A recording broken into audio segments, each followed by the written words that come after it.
Hello everyone, তো আজকে আমার একটা বার্থডে পার্টি আছে, তো ওইখানে যাব। ফার্স্টে আমি মেকআপ করার আগে এটা না আমি ভুলে গেছি এই মুহূর্তে, তো ওইটা আগে মাখাই নিলাম। তারপরে আমি তাড়াতাড়ি হাত দিয়ে ডললাম 10 মিনিট সময়, তো এর জন্য। তারপরে এবার ফাউন্ডেশনের পালা, ফাউন্ডেশনটা তাড়াতাড়ি করে নিয়ে নিই। ফাউন্ডেশনটা নেওয়ার পরে আমি তাড়াতাড়ি হাতে ব্লেন্ড করছিলাম, তারপরে ব্লেন্ডার দিয়ে করছিলাম। আজকে আপনারা একটু আমার গলার আওয়াজটা একটু শুনতে পারতেছেন, কারণ আমার একটু গলাটা বসে গেছে, তো এটা একটু ইগনোর করবেন। তো এরপর পাউডার পালা আমার। তো আমি বড়দের মতো ওই যে ইটা থাকে প্যাকেটটা না খুলেই আমি ওটা করতেছিলাম। তারপরে এবার আইলাইনারের পালা। তো আমি ছোটবেলা থেকে অনেক সুন্দর আইলাইনার দিতে পারি। আমার কাছে সবাই ঈদের সময় সাজতে আসে, বা যে কোনোই হয়, আমার বাসার কোনো অনুষ্ঠান বা বাইরের কোনো অনুষ্ঠান হলেই আমাকে সাজাই দিতে হবে। এই হচ্ছে আমার কাজ। তো আইলাইনারের পর মাস্কারাটা একটু নিয়ে নিই। তারপর আমার চুলটা না ভিজে, কারণ আমি গোসল করছি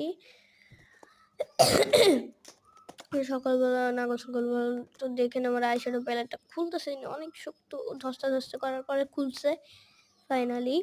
তো ওইখান থেকে আমি একটা নুড কালারের শেডের ব্লাশার নিয়ে নিলাম। তারপর তাড়াতাড়ি ঝটপট করে লাগিয়ে নিচ্ছি। তারপর তাড়াতাড়ি অফ করে আমি লিপস্টিকের পালা। এবার লিপস্টিকটা আমি খুলতে পারতেছিলাম না, তারপর অনেক কষ্টে খুলছি, খুলে টুলে তারপর নিচ্ছি। তাড়াতাড়ি দেখি ছেড়ে গেছে ছাড়ায়, তো ওটা একটু আমি ঠিক করলাম। ঠিক করার পর আমি তাড়াতাড়ি দিয়ে দিলাম। তারপর আমি আর একটু মাস্কারা নিলাম। তো এরপরে শেষ না, এবার একটা রাবার ব্যান্ড হাতে নিব, কারণ হাতটা একটু খালি খালি লাগছিল আমার। প্রথমে ভাবছিলাম যে চুলটা বাঁধবো, বাট বাঁধিনি। তারপরে এরপর একটা টিপ পরে নিলাম। তো কি গিফট কিনছি এর পরের পার্টে দেখাবো আপনাদের, ঠিক আছে? তো এরপর তাড়াতাড়ি করে ছোট্ট একটা সেন্ট নিয়ে নিলাম তাড়াতাড়ি করে। তো তারপর ভুলে গেছি জায়গায় নিতে হবে। তো টাটা।